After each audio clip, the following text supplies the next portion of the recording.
Good afternoon, everyone. I'm going to kick off our webinar this afternoon. This is Steve Hines, founder and CEO of EnergyCAP.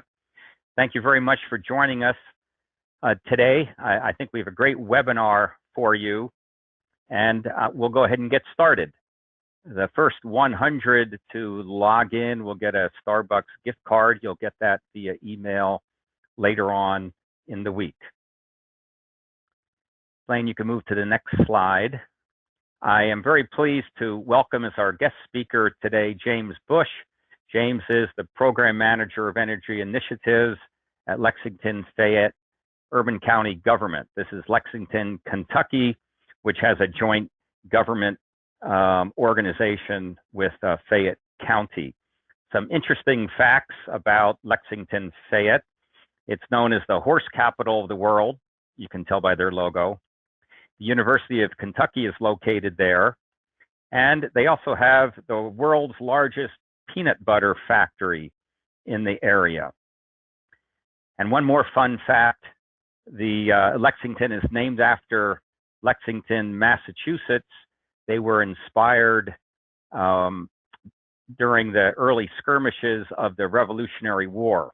Apparently, the initial name they had given their community, Peanut Butterville, was not gaining any traction, so the Lexington seemed to have a better ring to it during the beginning of the Revolution. As I said, we welcome James Bush, the Program Manager of Energy Initiatives. James has a degree from Purdue in mechanical engineering. He worked in the Kentucky Office of Energy Policy, was hired about 10 years ago as Lexington's first energy manager. And this, as will become evident to you as he goes through his presentation, although he won't say it in these same words, but it's obvious he's had a big impact in Lexington Fayette government, both in instilling a culture of energy management and in bringing about some really solid bottom line energy savings. It's an example from what I see in business every day that the four real keys to business success are people, strategy, execution, and capital. People means you need to have the right people who are committed, motivated, and knowledgeable. Strategy means you need a sensible strategy that's well communicated. Execution means that you know how to get things done. And capital means that you have some sources of money that you can invest into your strategy. That means you need the support of leadership. They need to have faith and confidence in what you're doing so that you get some attention at budget time to fund your programs. James has been hitting on all four of those cylinders. So without any further ado, let me turn it over to you, James. Thank you. Thank you, Steve, for that introduction, and good afternoon to everyone out there. It's always fun to hear what bits of trivia people pick up about our town, but I am a proud Lexingtonian and always enjoy sharing it with other folks. I am trying to move ahead a slide. It worked. Okay. For context then, we are located right in the center of the state, and a fairly diverse economy, anchored largely by the University of Kentucky, the bourbon and the horse industries. When you start including the surrounding counties, the population's about 500,000 here in the Bluegrass region. We are a merged city-county government, the first to do so in Kentucky. Government is comprised of 15 council members and then a mayor executive. The list there gives you a little idea of the operations across our city county. We are a provider of sanitary sewer. So you see the 2 wastewater treatment plants and 72 either lift stations or storage tanks related to that. Buildings are very diverse in nature. We have one, the correction center, it's over 400,000 square feet. and a handful over 100, but primarily we are what I call small commercial, averaging about 20,000 square feet. In that mix, you have police and fire stations. Absent, as I see with many of my peer groups, we do not have a convention center or the public schools or libraries. Those are handled by other public entities or quasi-public entities. Traffic control is done through us, so every major intersection with lighting and other services. And then we lease our street lighting, approaching 31,000 and counting, with our 2 major electric utilities here in the county. In terms of organization, my section is under the larger umbrella of environmental programs. And what we essentially formalized what was previously done by an ad hoc group of individuals scattered across government. Important to note, we are not outward facing. So we don't do energy management from a community perspective. Other energy offices I find might be under a sustainability umbrella or coming from an administrative level, but we get our work done here on kind of good grace and manners, cutting across all departments. And there's 3 full-time employees, and that includes myself in the energy initiative section. So prior to EnergyCAP, there was no single person or systematic process towards energy management. It was, up to individuals and primarily related to bill payment. So a bill would have to be large enough that you'd remember it being maybe atypical, and it would get flagged for review. And that made things difficult when you do it through your accounts payable system. Often that means costs are rolled up by a division, but not necessarily by a facility. And sometimes if you're using collective billing, even the individual bills would be collapsed. So it would take some time and sleuthing to dig any deeper. We were fortunate, and it's no coincidence there in 2009 that I was hired, but the city did use an appropriation for the American Recovery and Reinvestment Act to purchase EnergyCAP, and we used a competitive solicitation for that.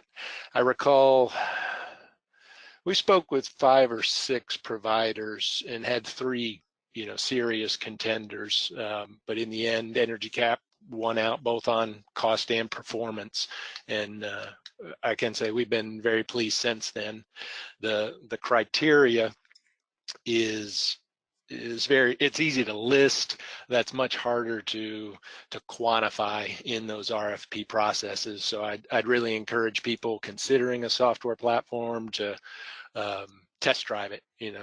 Get a temporary account, because it's that access to the information that is very difficult to make it an objective criteria. That image there in the lower right, I developed that in a Microsoft Access database, and I use it often. It just reminds me that you could do this on your own, stitching all these various databases and inventories that people have collected around your organization, but it's just not pretty, and nor is it particularly easy to use. So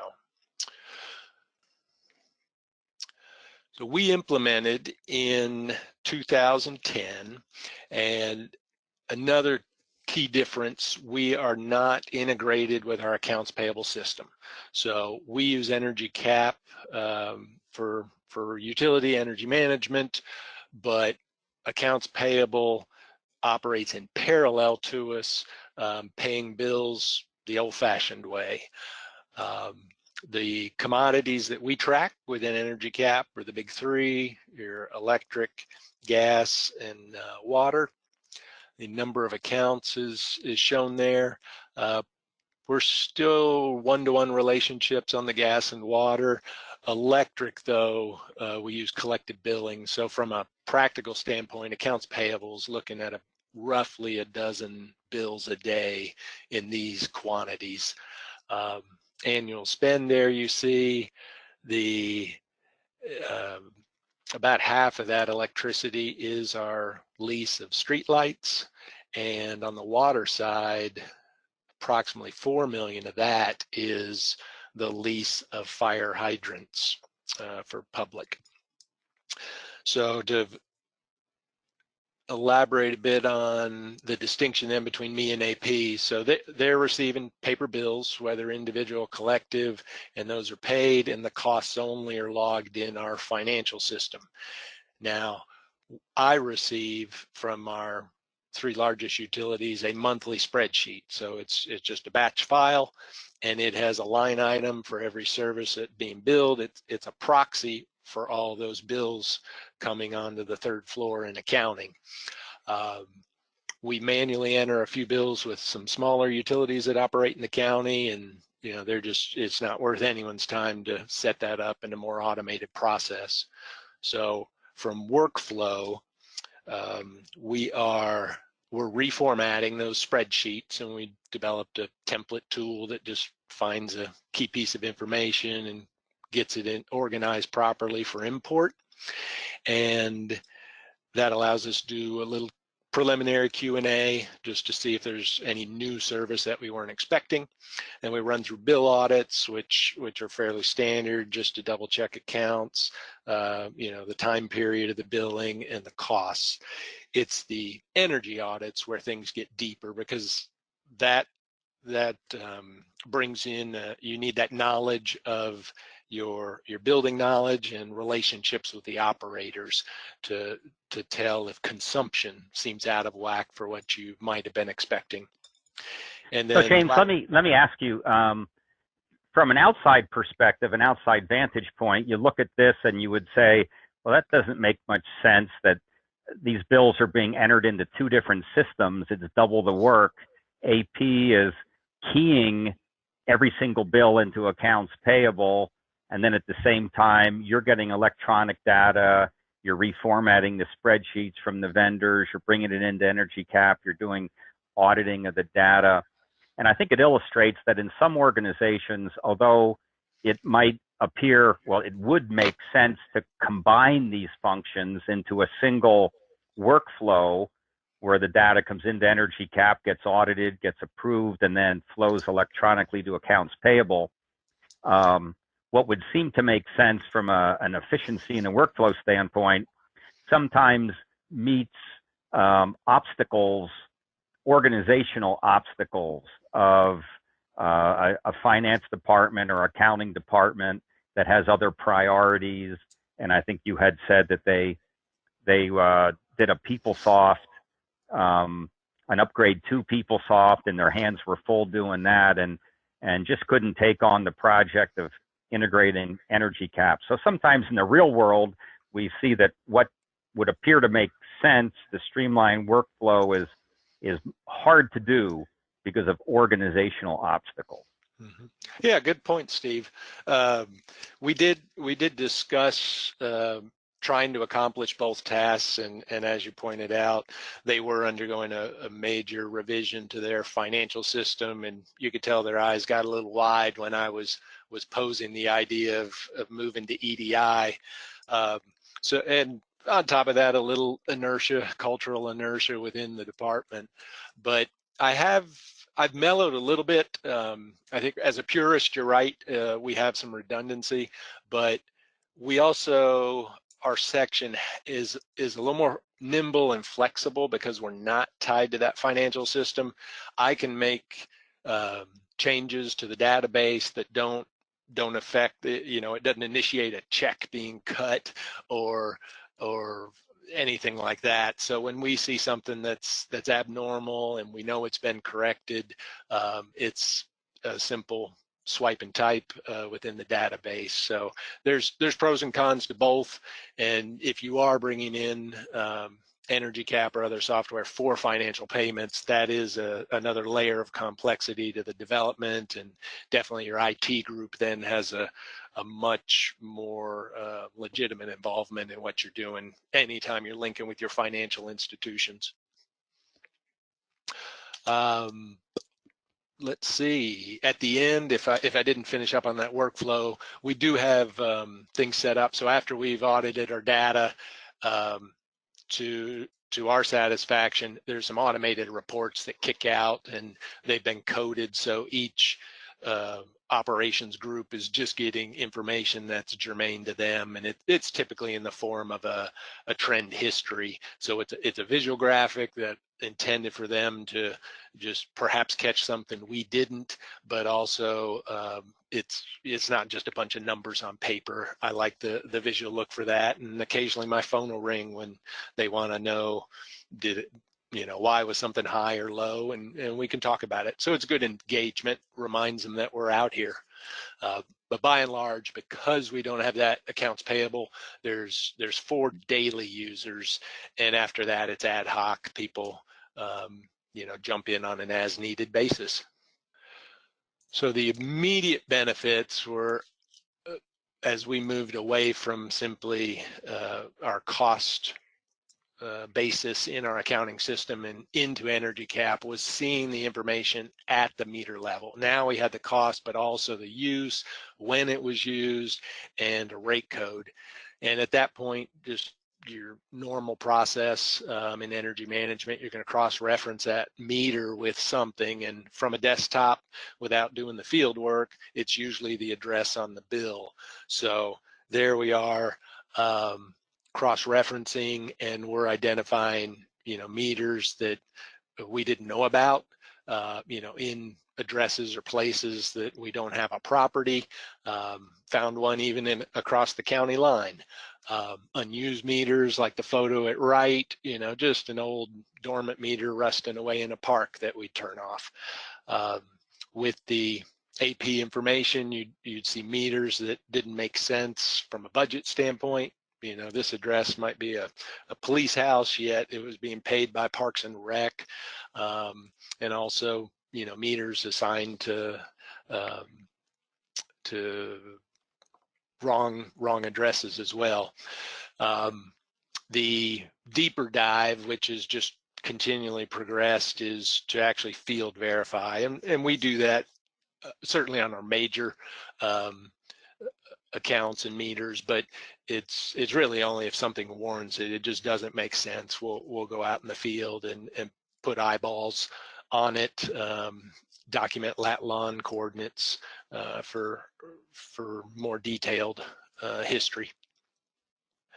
So on the financial side of things, we experienced considerable savings once we had the meter associated with a place and we knew what its purpose was.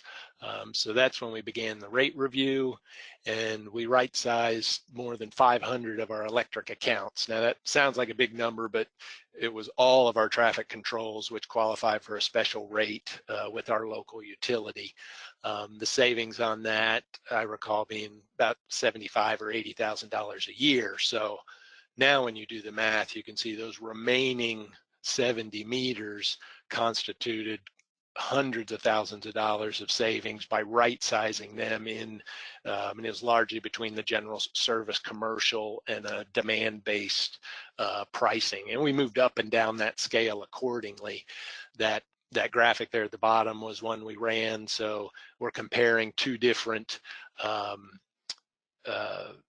rates, and below the line it would cost you money on one rate versus save you money on the other side, and the net difference told you which way to go. So we ran that exercise. The total savings around $700,000, and there was always, you could see a lot of eyebrows raised. So we did do the numbers again just to confirm it was a good long-term decision. It was also a good exercise when we brought someone else in the department and found it did indeed hold true, and that spread due to rate cases and use patterns had only grown. So 4 years later, it was $1 million right decision. So we did get a lot of kudos certainly and attention related to that project. But as a engineer and an environmentalist, it didn't really change the physical attributes. There are no emissions reductions. It was all financial. So there was quite a bit left on the table that we wanted to accomplish. The bundling there at the bottom, that's when we were able to see the unit pricing with both the cost and consumption of natural gas. And at that point, I would have expected everything to be close to the same line, but it turned out over the years our gas accounts have been brought in under different supplier agreements. So since then, we have every couple of years we'll do a bulk RFP for our gas volumes, looking for a fixed price, be it 1, 2, or 3 year kind of time frame, but a fixed price, which my budgeting group, of course, loves, that there's no quarterly swings in their due to rates in their fiscal year. So ongoing, the ease of use that I mentioned with any software platform, that is foundational. So this is a fill in the blank, and I just could not think of any action that didn't require the data to be right there at your fingertips. So very much have appreciated how EnergyCAP it minimizes that friction between users and the data, because as soon as it stops being convenient, you just stop asking the questions. We can now run things in batch rather than ground up repeated kind of activities. You can whether you're sorting or querying by a group or a certain level within your organizational structure, it really helps for the analysis. And wanting an intuitive front end for utilities and energy. There's a lot of databases out there, of course, but one that understands I'm going to ask for load factor, or I want to see my demand trend toggled with my consumption trend. So, EnergyCAP's bringing that information to the front because they know you're going to ask for it. And I've always liked that. Centralizing too, we're moving away from, those personal notes, or you've got to find that gentleman who's been with the city for 30 years to get some history on a building or a piece of equipment or something. The ability to tag it within EnergyCAP is very helpful. So we're all sharing the same information and keeping it in the same place. As high a priority as the ease and access to the data is, the structure is more important, and we're going to talk about that a little later. I think the transparency of the system, having that open database, these are more indirect benefits, but that's been very helpful, generated trust with the section. It wasn't my personal information or a spreadsheet that someone created themselves, but people being able to view it through their own account and draw their own conclusions, I think has been immensely helpful. The gatekeepers, removing gatekeepers is another one. Just it's not that anyone really grows up thinking I want to be a gatekeeper in a municipal government, but sometimes there's only certain people who have those lookup tables. They know what accounts associated with what building or how it's split, and they kind of reverse engineer then a history. So this way, all that's just removed, and we're working from the same page. It also, I think, frees up, if you're spending your time just on obtaining the information about a facility, it's not a real good use of your human capital. So this I think elevates what people can do, what they're working on there, and can get deeper into analytical or identifying projects or even working on the projects. And I do recall the one time when someone was asking, for some information on how much a certain facility used, and I got the email, and I thought, well, that's a copy paste, and I sent it back, and then my phone rings, and I was pick it up, and the person was like, is this valid? And I said, sure, there's no reason to doubt it. But the reason they called was because it just took a couple minutes, and they had done that before, and it was a 7 to 10 day process until the right person was around to unlock all those codes across government. So people don't feel as invasive. They're more apt to share information and ask those questions. And again, it was very positively received early on.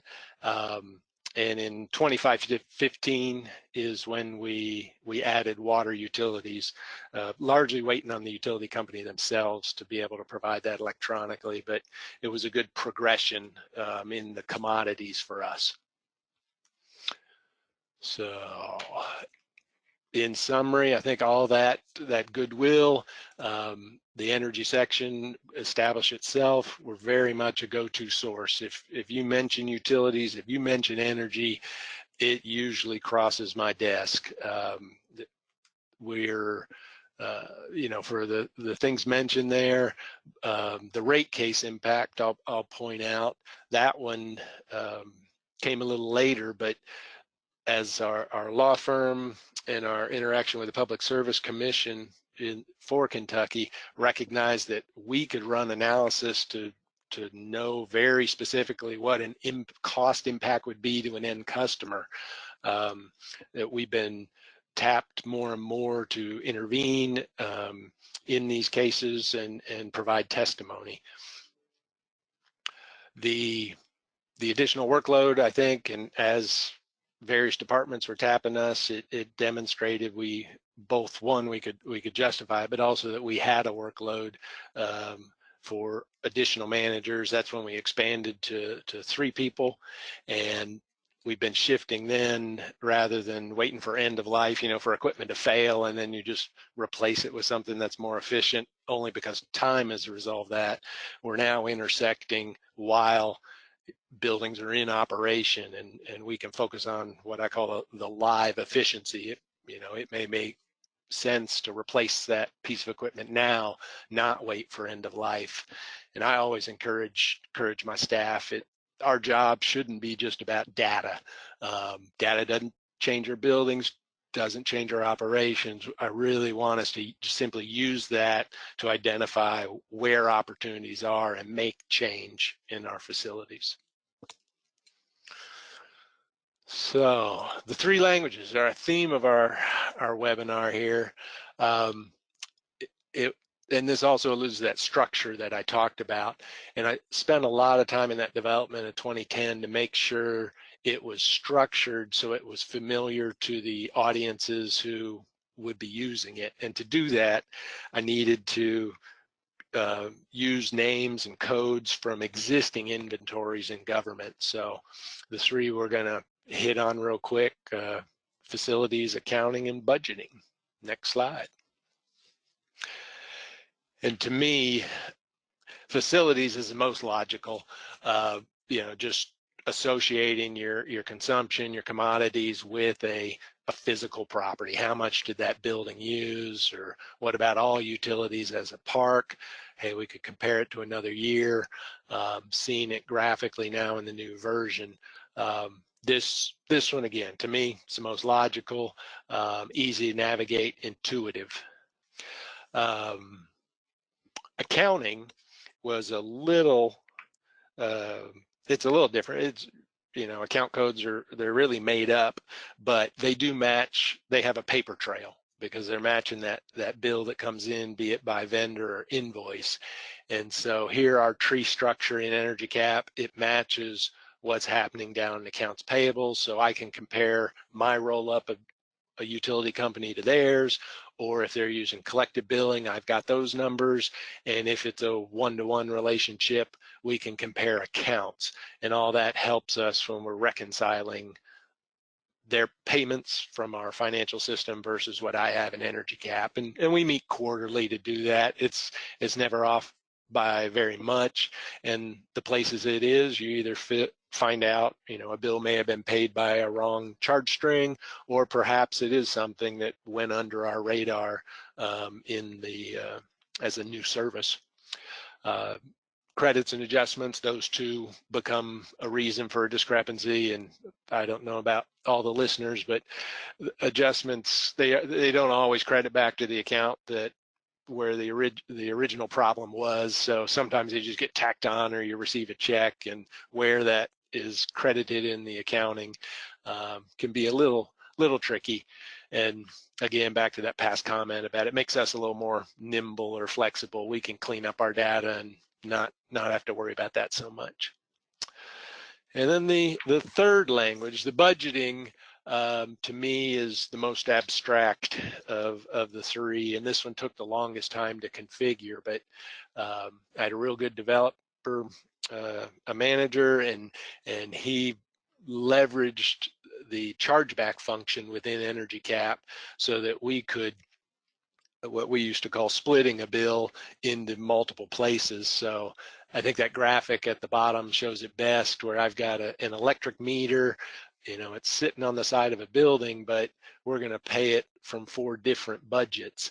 And so we use that chargeback feature to put it in proper budgets. And these are the ones that the directors in our government that they're looking at in their monthly reviews. So it interjects us in that conversation to speak with the directors, and it's also very good.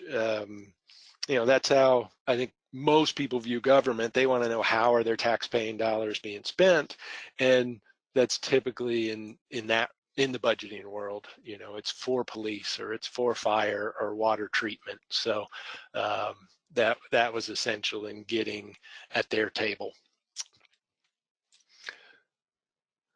Future benefit. James, let me just interrupt for a second. Let me ask you a question about the budgeting process. We've seen some EnergyCAP government users that go through a process like that, where the utilities budget is distributed to the agencies or the departments. And in some cases, they have shared facilities, as you just showed, where they have to take the utility bill for one building and split it out multiple ways because they're shared agencies or departments in the building. So we have some clients who distribute the budget, and then we have other government clients who pay all utility bills out of a public works budget or a general services budget, and they don't go through the exercise to distribute it to the agencies. And I've seen that in a lot of cases where they do distribute it to the agencies, they do it with a sense that the agency is going to be more energy conservation aware and active and engaged if they have a sense that their budget is paying for their utility bills, as opposed to utility bills are paid by some central budget, and what we do here in the building has no impact on that, or has no impact on our budget. Have you found that by distributing the utilities budget to the various agencies makes them more engaged and aware in energy management, or is it largely a non-issue or ignored? Well, we're a little bit of a hybrid. We jump through all those hoops for what I'll call full accounting, in terms of down to different divisions. But from a practical standpoint, we really only care about the high level fund, because we do have separate revenue streams for Lexington, and that's the hard line in the sand, where we don't want one revenue stream subsidizing another.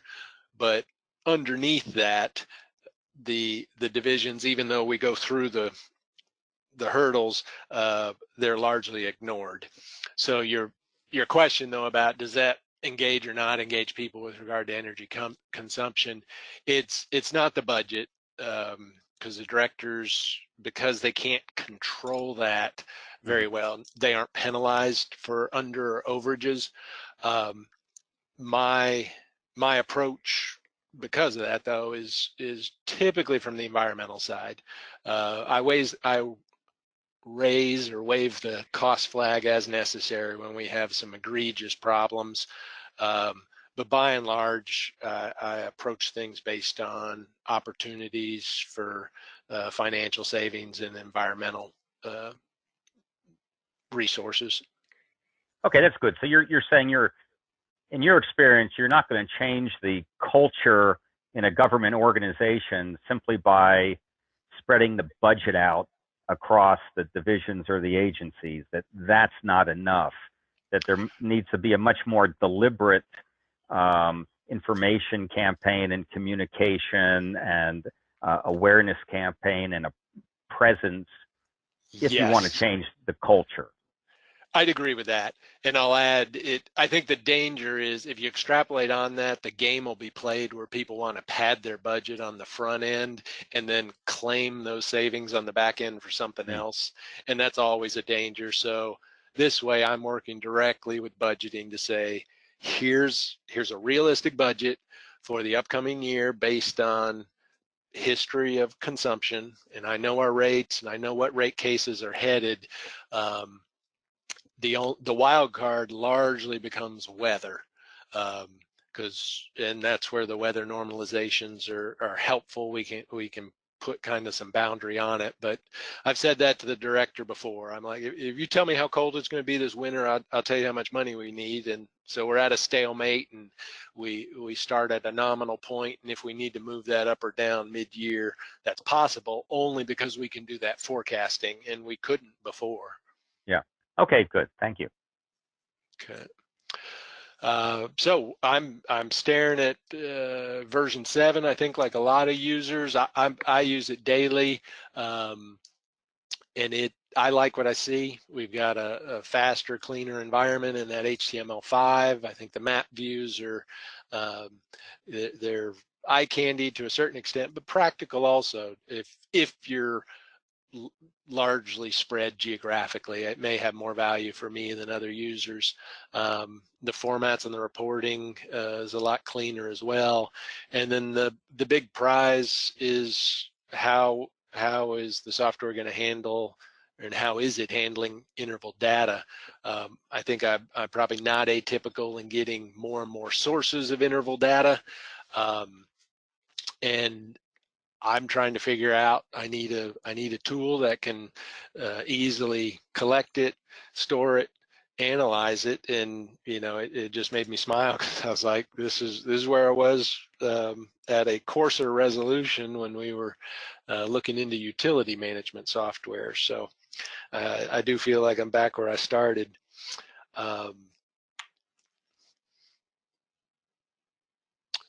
I believe there's a question along those lines, so I won't dabble in there right now. Yeah. Boom. You served it up. So Right. on submetering, we do use submeterings. Now it's primarily a whole building, redundant meter to our utility company, and we're doing that so I can get real-time data, very close to, and more detail, three-phase and power quality and the like. In terms of the types of submeters,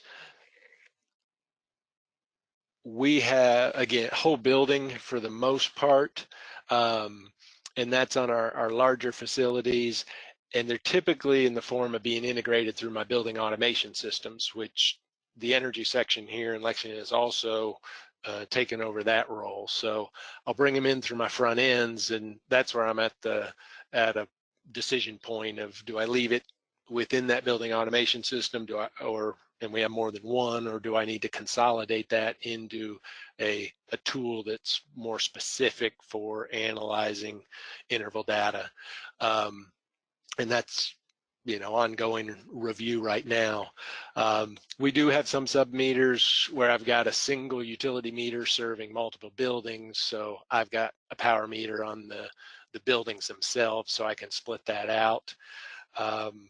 But after that, I more rely less on energy metering and more on major equipment. So it'd be just run times.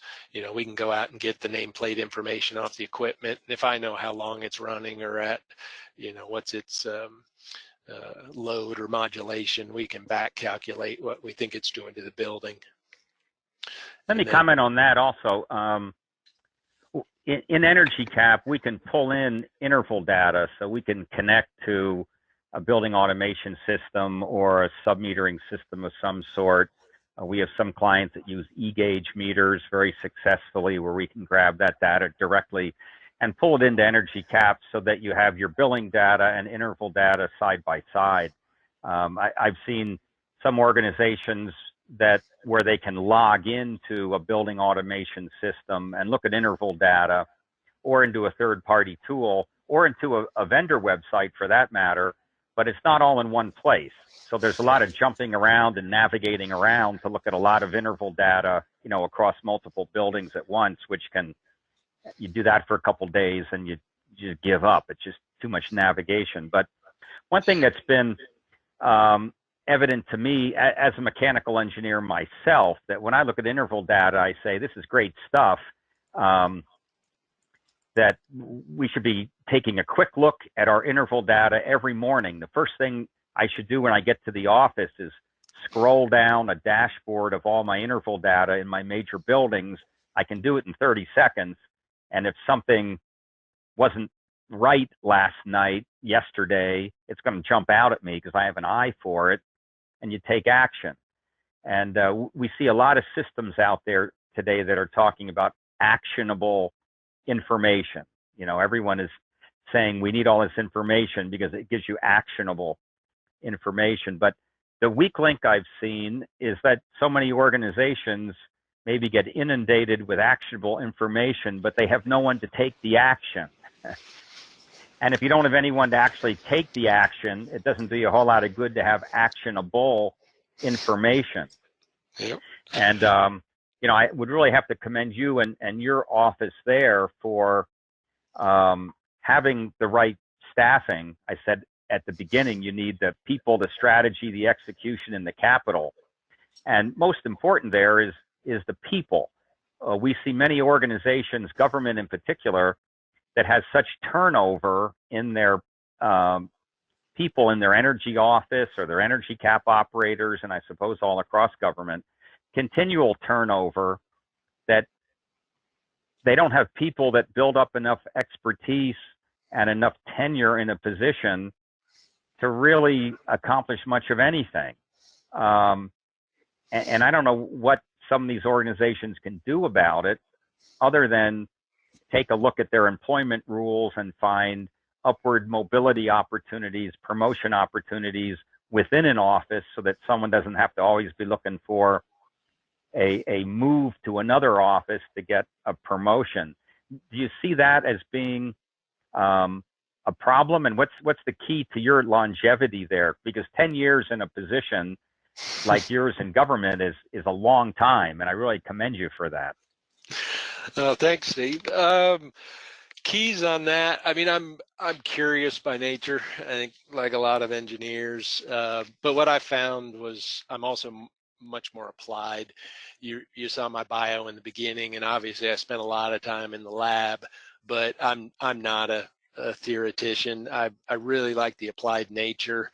It was my strength in DDC and instrumentation that got me, really is what brought the building automation into my office. So I've got utility management on one side and all that software development, but on the other, I've got a couple front ends going down to all the equipment. Now there's an obvious intersection point between the two, as you described, and that is really the point in time I was trying to describe earlier, that I'm balancing, you know, what's the time and the effort and the cost of bringing that added awareness and response time to our fingertips, and it's not trivial.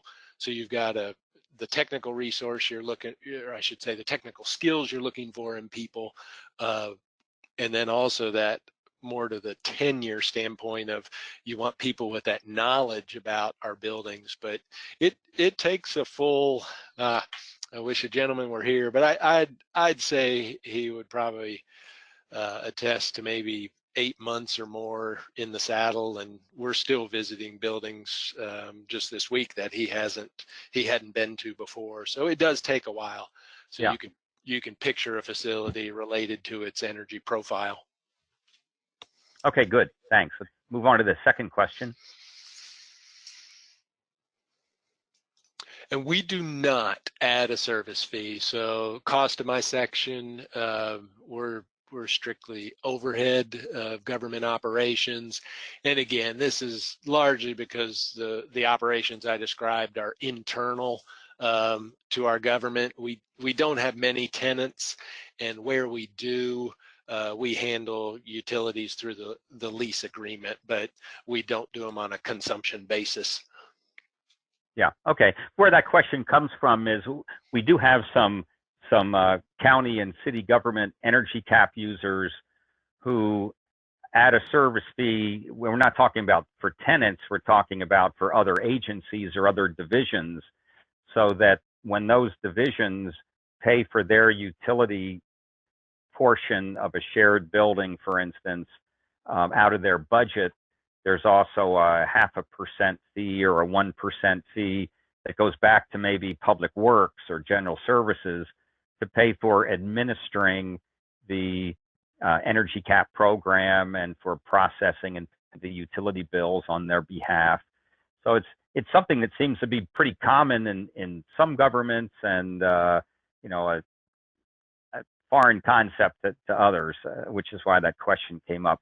We have another question here. Someone said, earlier you talked about right sizing a meter and the dollars that you save by right sizing. Can you explain what right sizing means? I can. Yeah, it is somewhat of a made-up term, but what we're doing is selecting the appropriate rate for that meter service. And at the simple example was our traffic control devices. Well, they were originally billed as a commercial meter. So all 400 plus intersections in Lexington, you had a commercial meter, and then the base fees are about $30 a month plus the little electricity you use. Well, there's a rate specific for traffic control devices, and that's down around, I think, $5 a month plus electricity. So $25 per meter per month times 400, boom.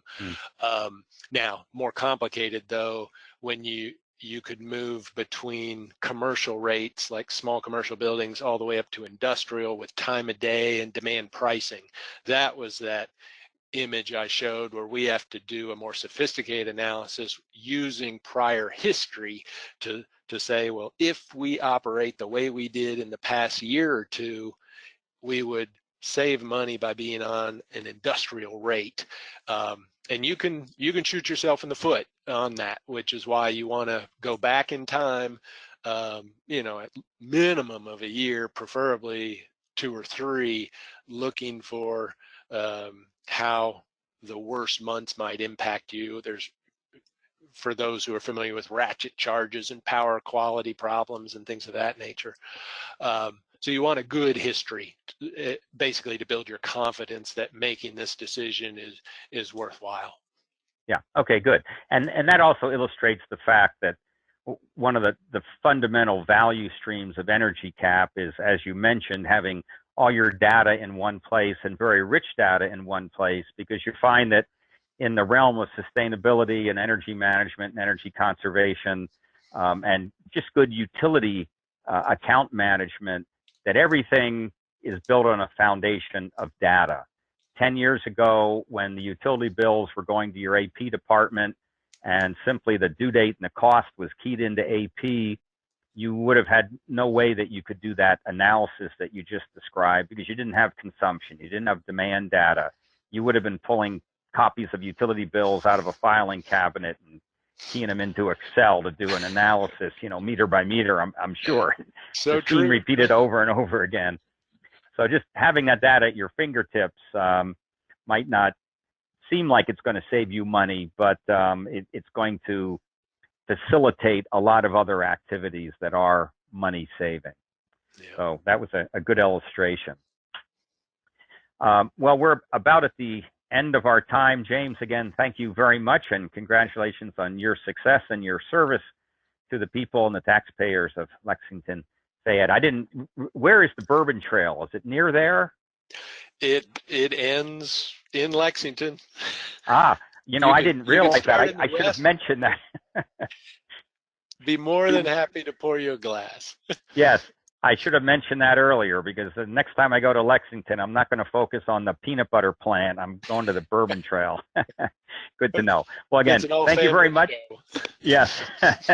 And for everyone who attended this afternoon, thank you very much. We appreciate that. And for all of you who are EnergyCAP users, we, as always, want to voice our appreciation to the partnership that we share with you for EnergyCAP, sustainability, and good energy management. Thank you all, and we'll certainly keep you posted when we have our next webinar planned out for a few months from now. Thank you. Have a nice afternoon.